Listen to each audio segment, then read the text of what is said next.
What the heck is Formula One? Pole position, strategy, yachts and parties, safety car, Ferrari. beautiful corners. Oh, right, okay. There's a car in front of you. Try and overtake it. Oh, I hate you so much. Hello, you fools. Welcome back to another Formula Fools podcast episode. My name is David Disco, Dave the Brit, the Nose Jack Shit, Dave the Brit, David Duffin, David Michael Duffin, and also Dave. All right, there you go. That's a list of names. Yep. I'm Skin. Yep. I guess also Mitch. Nice. Yep. Here we go. Or Mitchell. Fuck yeah. That's detailed enough. Go skiing. I just swallowed my own voice. Go skiing. What are we doing today, Skin? We're doing Alex Albon in our 34 and 34 series. Must be nice. Well, skiing. Easy skiing.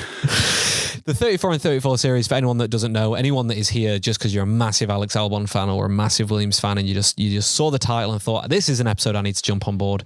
The 34 and 34 refers to the 34 days before the first free practice in Melbourne. We will be releasing one episode a day, talking about the teams, the drivers, the liveries, the cars, all things like that, in the hope to educate you and to educate Skin a little bit about all these subjects and to just prep ourselves for this beautiful 2026 season we're about to have.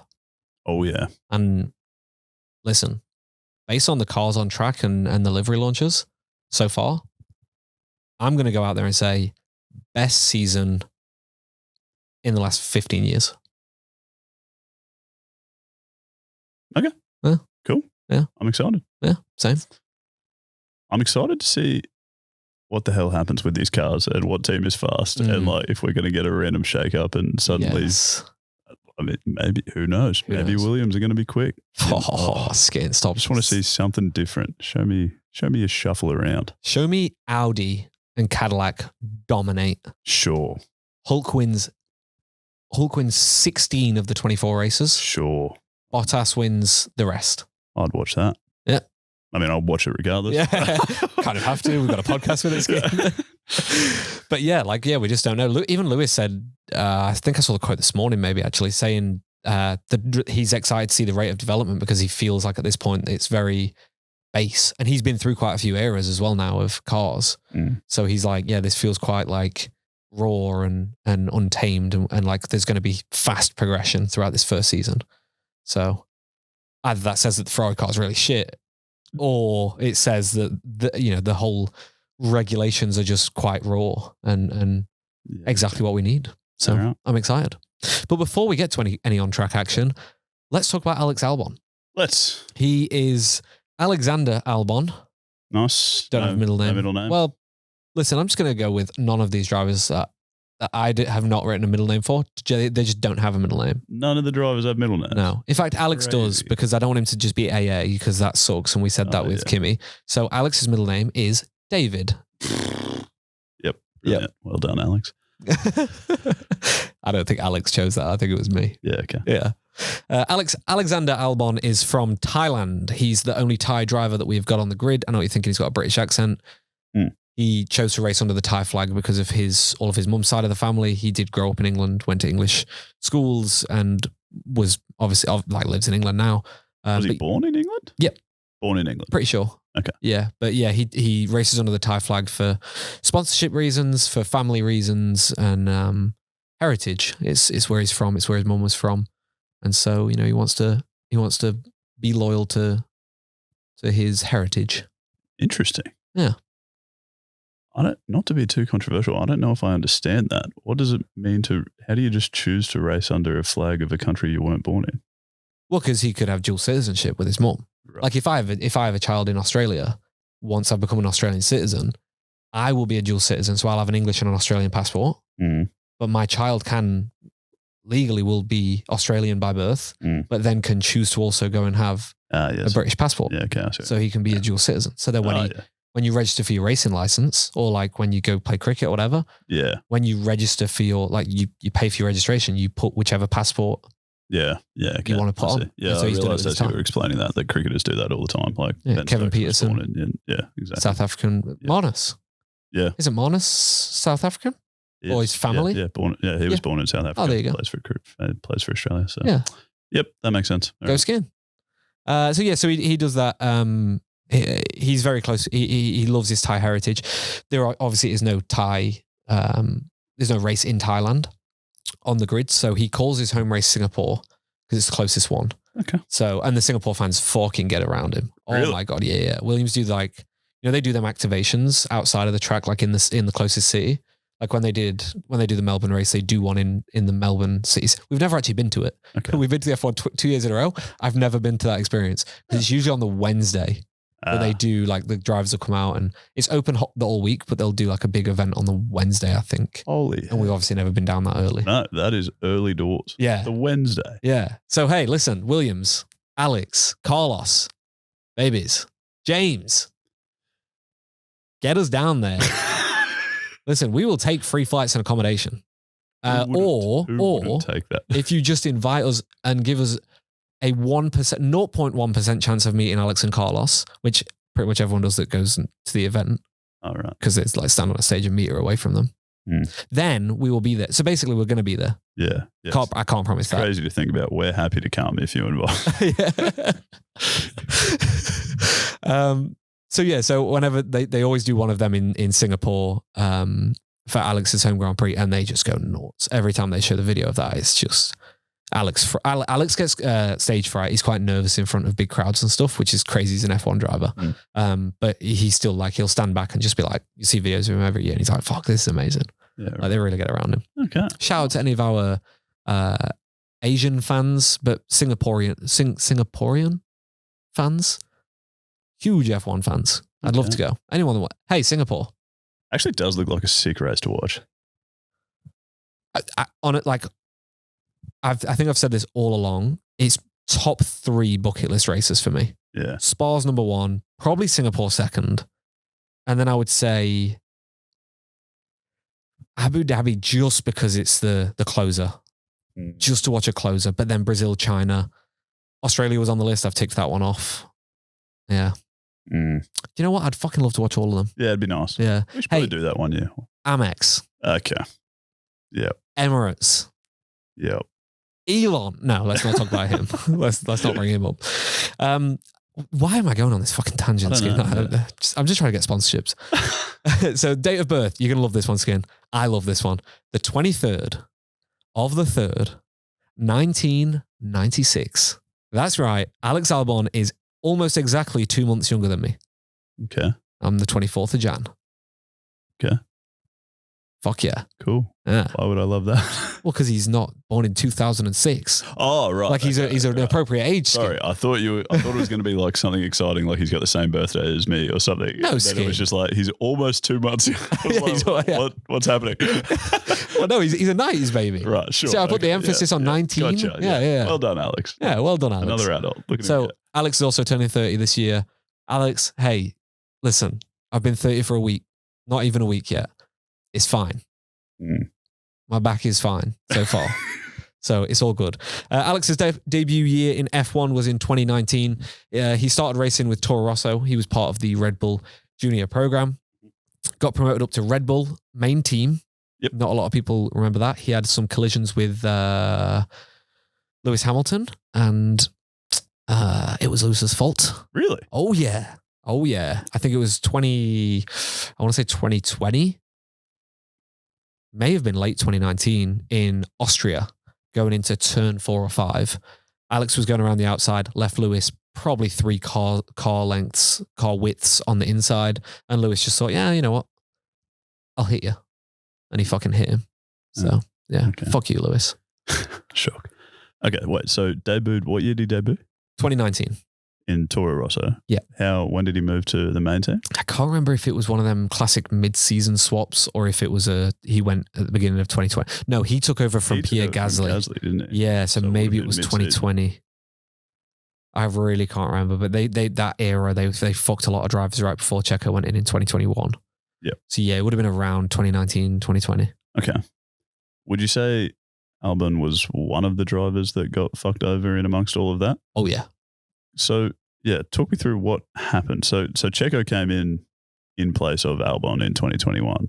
Yeah. Why did they do that? Why would they get rid of Albon? Lack of performance. Oh. Yeah, he wasn't doing good. He was inconsistent, inconsistently performing, wasn't scoring the points right. His qualifying was fucking garbage. Like he was all over the shit, just couldn't get comfortable in just like we've seen with the second seat with everyone apart from Checo for 21 and 22. Okay. Yeah. But every time I talk to you about Alex, you describe him as if he's like the greatest driver of all time. And Yeah, like, okay.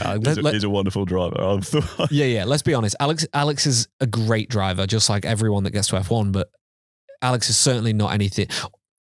Back then, Alex certainly wasn't anything special. Alex's biggest weakness, especially in the Red Bull days, was he was thrown in the deep end too quick. And my description of Alex a minute ago, he's not good in front of people and like crowds and things. I think that describes a person that doesn't perform well when they're under extreme pressures. They actually need to be in a place of calm and tranquility and like they need a team that is supporting them instead of putting pressure on them and being against them. And Red Bull is not that place. Like you're never going to get that in Red Bull. So I just think it was one of them where when he got promoted, it was way too early. He'd not settled into F1 yet at all. And the pressure that was on his shoulders just buried him.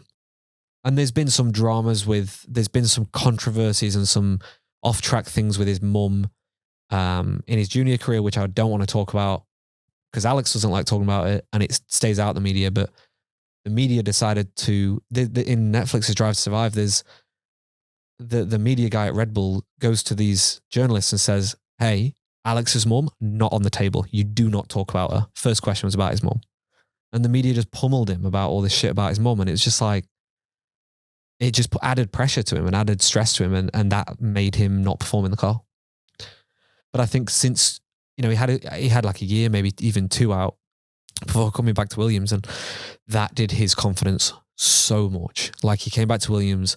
And I think even watching him from when he first went to Williams to now, hearing him on the radio last year, like shouting and getting angry at his engineer and being like, fucking hell, guys, like we need, this needs to be better. We need to do this. Why are we not pitting? Why are we not doing? It's like hearing that he is now starting to be in control and think more inside the car is so impressive. He's come a long way since joining Williams. Mentally. Okay. That is impressive. I would have thought joining Williams would destroy you, man. Yeah, it's destroyed me as a fan, trust me. But that's James's leadership. Like, I think Alex was there right before James came in, and then James has come in and has adopted this leadership pattern that really works well with Alex. And Alex has described on so many podcasts, Beyond the Grid, High Performance that he's been on, and a lot of others, that since James joined, it's a different beast, and F1 feels like a different world for him.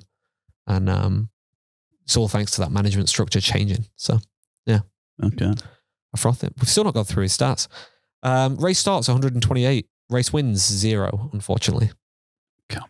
Highest race finish though has been P3. He got that twice. I'm assuming that was in the Red Bull because he certainly hasn't podiumed for Williams, meaning that he's got 2 podiums, 0 pole positions, 0 championships, and his current team going into 2026 is Williams. Okay. Yes. Do you want to know what he did before Formula One though? Kind of not rhetorical because that's the next segment. Yeah. Okay. No, I was just thinking, we were already talking about his F1 career. I was just trying to think if there's anything more to touch on there before we have a look back at his junior career. But let's do it. Go skiing. I mean, if you've got anything else, skin. No. Go skiing. So Alex's junior career, obviously, the same as everyone else's. He did go-karting. Was it some sort of like karts, F3, F2, that sort of thing? GP3. Oh, Skin. He's an old boy. He's an old boy, Skin. Born in 96, remember? Yeah, cool. So he was born in London. He raced under the Thai flag. We've obviously gone through all of that. Oh, wow. Okay, this is a fun fact that I don't know why it's in this segment. His first word was Ferrari. That can't be apparently. True. That's not true. Skin. That can't be true. ChatGPT has written it. Okay. So, that doesn't strengthen your argument at all. Alex, I'm speaking directly to you now. If your first word was Ferrari, which I'm sure you remember very well. Yeah. You were at the ripe old age of 1, maybe 8 months old. If your first word was Ferrari, please come on the pod. Let's talk about it. I'm just trying to get him on the pod. Sure. Anyway, yeah. So then in he obviously did karting background, like early signs of him being a weapon, blah, blah, blah, same as everyone else. 2016, he went through into GP3, became runner-up. There's an interesting fact around his karting early career as well. George talks about this he's spoken about this quite a lot, and he said it when they all moved into Formula One together. Moved up into Formula, you know what I mean? I know what you mean. Just can you clarify what sort of age group is he? Like when you say when they all moved into Formula One, who's part of that like sort of cohort that was racing in GP3 and presumably F2 all around the same time? Yeah. That's now gone on to be in F1. So Alex would be the older of all of them. Alex was like a year or two older than everyone else. So was kind of just a bit above them, but it would be Alex, Charles, Pierre, George, Norris, I think if there was anyone else, but yeah, them 5 minimum were all kind of in and around. They were all growing up together and seeing each other a lot at the racetrack. And George and Lando have both said like when they would go to the racetracks in the UK, like the karting tracks in the UK, it was Alex Albon was the guy, like because he was a couple of years older than them. Like you know what it's like to be in school, especially you. Like you performed pretty fucking high with rugby and shit in high school. Like you, you got a scholarship or something, didn't you? With your footy? No. Did I? You moved schools or some shit? Yeah, at a fairly junior age. Yeah. I was all right at rugby when I was 12, and then I was all right at cricket when I was 17. Yeah, but you must know what it's like. I mean, I have no clue for them kind of sports, but you must know what it's like to look at people 2 or 3 years your senior. Sure. And like they're the captain of the team or they're the MVP of that season or whatever. Yeah, and you're like, fuck yeah. Yeah. So Alex was that guy. Alex was the older of the group, and everyone would always look up to him and see his race results and be like, fuck, this guy's a weapon.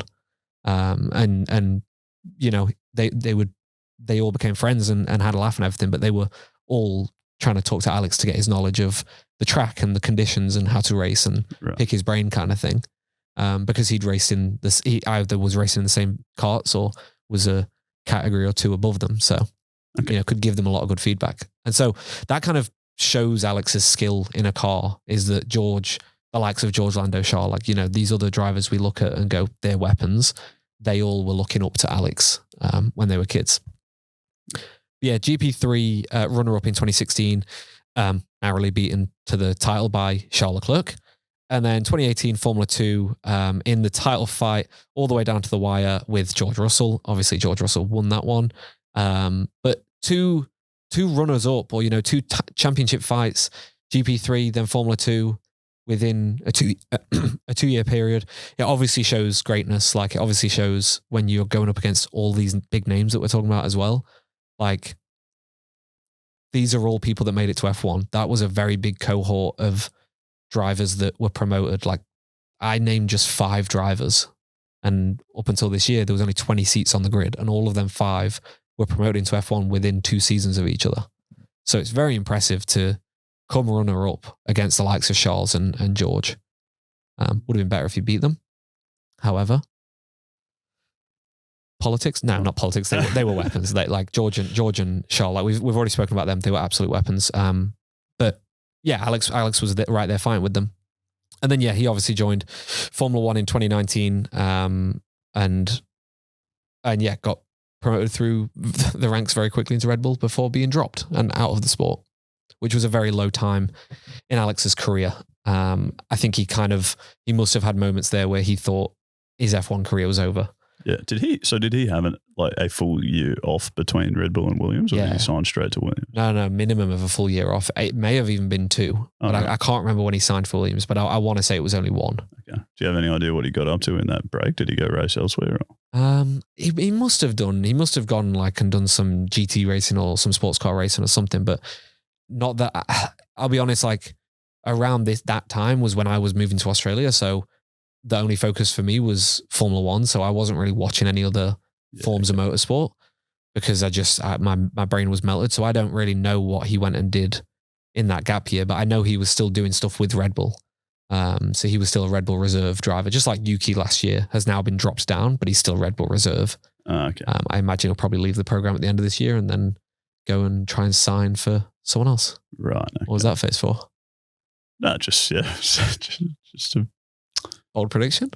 No, not at all. Just a uncomfortable dynamic getting dropped and still hanging around sort of thing. Yeah. Classic Red Bull. Yeah, right. Yeah. very awkward dynamic to have. So Alex's iconic moment that I'm trying to come up with that's off track is probably his pets. Have you not? Okay, I take from you that face. I was going to ask, have you heard of his pets? No. But obviously you've not. So Alex's cats, or just, it's either Alex's cats or just Alex's pets in general, have their own Instagram account and they do brand deals because they're influencers. And it's to the point now where Alex's sisters manage the social media and everything for it and do a lot of the brand deals because Alex can't keep up with it. What the fuck? Yeah. So they've got their own Instagram. He has like genuinely a zoo of animals. So wait, did I list them here? Oh fuck! I didn't list them here. But go and search how many pets he's got. He Wait, and they all have like. No, I think it's now under like one. Like it's like Alex's zoo, but it started off just with his cats. Alex's, because he had like 4 or 5 cats at one point. I think one of them passed away last year. That is unbelievable. Yeah, but he's got chickens. I'm sure he's got a couple of horses in there, a donkey or two, probably like maybe a pig. Like he genuinely has like a lot of fucking animals. Why? He loves animals. Skin, you've got to appreciate that you're vegan. Yeah, I love them being alive. Yeah. I don't love like. Well, he's hanging out not with farming all the them, time. Skin. He's looking after them. They're pets. Yeah, that seems a bit difficult. Yeah. Well, I can imagine it is, but yeah, he's got a lot of pets and they are micro influencers at minimum, I would say. Yeah, right. That's amazing. Lee and I, my brother and I went to, I think it was some sort of creative award. I can't remember if it was like the TikTok awards or something like that. Maybe a year ago. And yeah, I think we were emceeing the event. And so we're spending the whole night like reading out all these awards for all these social media creators and all these people that have done such an amazing job. And then it gets to like the big award at the end, like the creator of the year. Yeah. And it's a cat. And this lady comes up who I assume owns the cat. Yeah. Was the cat not there? No, the cat's not there. Oh, fuck. We've just all been outperformed by this fucking cat. Right, cat at the TikTok Awards. Is that Australia only or is that worldwide? I think that one was Australia only. Right, okay. Wow. Well done to whoever that cat is. That is impressive. Uh-huh. Yeah. But yeah, they're doing it. Cats and pets. I guess so. Yeah. Go check them out. Go check out Alex's pets. He loves animals. He loves his cats. He loves all kind of animals. And I guess Lily must love them as well. If anyone that doesn't know, Lily's his girlfriend. Mm-hmm. They just got engaged. Alex is a fiance. Wow. Go Alex. Good on him. Yeah. There's no like, I've not seen any photos of the ring. They've been very clever. Like the photo that they did to announce it was a Polaroid, and Polaroids are naturally blurry. You can't see much detail. And then Lily put up a photo of her hand up in the air like this, but she'd focused it on the stars in the background. So you could see the stars, not her hand. So everything was out of focus. Why? I don't know. I don't know if they just don't want to release the ring yet. Like they're waiting for photos or something. I don't know why. But like my girlfriend was very obsessed with zooming in on every photo that has been posted by either of them since the engagement. Yeah, right. She likes jewelry, so who doesn't? Yeah, same. So yeah, they're engaged, and congratulations to them. We obviously know Lily's a massive fan of the pod. Yeah. She texts me all the time. She's like, "Disc, great pod." She's like, "Well done for saying that Williams are the best." You're an idiot. Yeah, I am. Where does Alex Albon stand going into 2026? He's in Williams. He's solidified the championship. Oh, I mean, Skin. We've said it now, haven't we, Skin? Yeah. Are you getting me to double down on it now that Williams are having dramas with the car? Because at the end of the season, I'm going to look like an absolute fool. Yeah, sort of. Yeah. And sort of, I just think you're going to look like a fool regardless. Yeah. I'm quietly confident they won't win the championship, even if they're faster than they have been recently. Yeah. And you're going to look silly regardless. Yeah. That's more what I'm taking the piss out of. Yeah, nice. I put my bets on the other day, and the Aston Martin bet was paying significantly less than the Williams one. Like, I can't remember what the odds were, but like I put $50 on both of them, and the Aston Martin one's going to return like a few $100, like $400 or $500, something like that. The Williams one will return $3,000. I think it'll return zero. Yeah, I reckon both of them might return zero. But hey, listen, a wild thing could happen in 26. Okay, like Braun missed the first part of the test, and they went and fucking won it. So Williams, they're doing stuff. They're copying Braun. Okay, hopefully. Yep. See what happens. So yeah, he's solidified himself in that Williams team now, being there for quite a number of years. Kind of means that he knows the people, he knows the factory, he knows the dynamic of the team and how to perform at the best in a comfortable situation. Carlos, his teammate, obviously only having one season under his belt. Fortunately for Carlos, he brought with him a very good cohort of a management and a training team and a driving coach team. So Carlos does this really great thing when he moves teams of surrounding himself within his new team with familiar faces, voices, and things like that, so that he can fit in and be more comfortable quicker, kind of thing. And I think he did that very well. So that's almost a weakness of Alex's going into the season is now that Carlos has a year under his belt, seeing how that dynamic will change over this season and if he will remain like the metaphorical team leader having the most years under the belt. Right, okay. Yeah, how would you describe their dynamic? Like in terms of, with the exception of McLaren, it seems most teams want a clear number one and a clear number two. Do they have that? No, we're quite similar to McLaren not having it.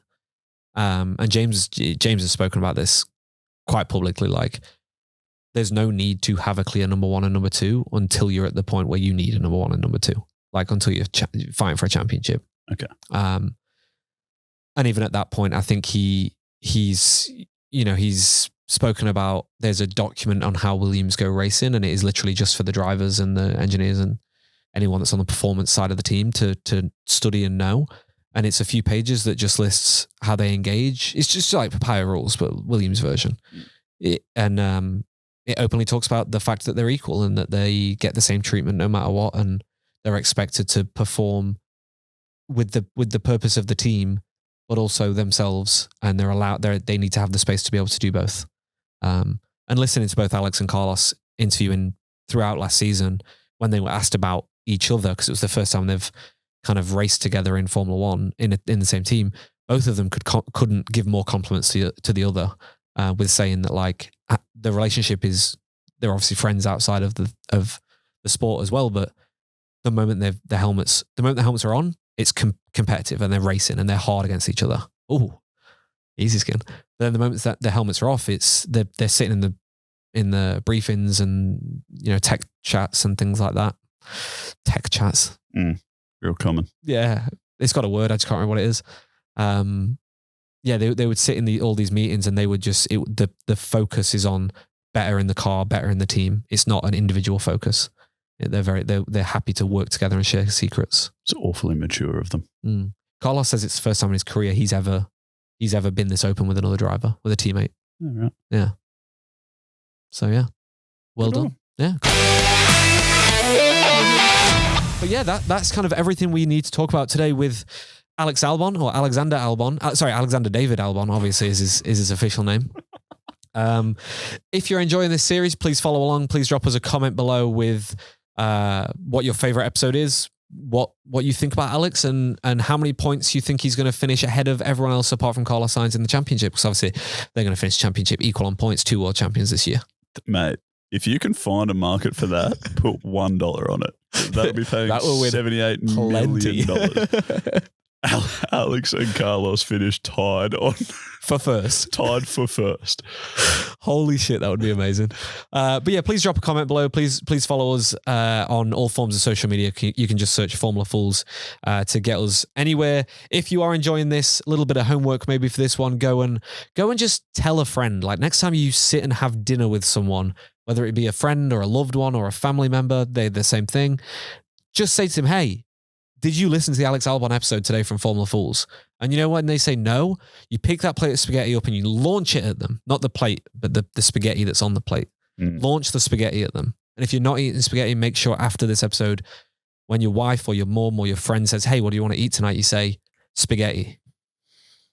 Okay. You know what I'm saying, Skin? Not really, no. I tuned out a little bit to look up Alex's full name, and then tuned back in and we were talking about spaghetti. So I'm pretty confused. But yeah, that all sounded normal, Dave. Full name, Alexander Felipe Albon Ansusinha. Yeah, so David. So no, if anything, he's got 2 middle names. Yeah. One of his middle names is Albon. So. Oh, it could be a double-barreled last name. Or he's got 2 last names, Yeah. I guess. Yeah. Potentially. Yeah. Go Alex. Go Alex. Yeah, I told feel you like that's pretty much that. Hey, Yeah, like, we'll see you that's tomorrow. kind of- yeah. Eat some Yeah, that is- pasta and see you tomorrow. Cool.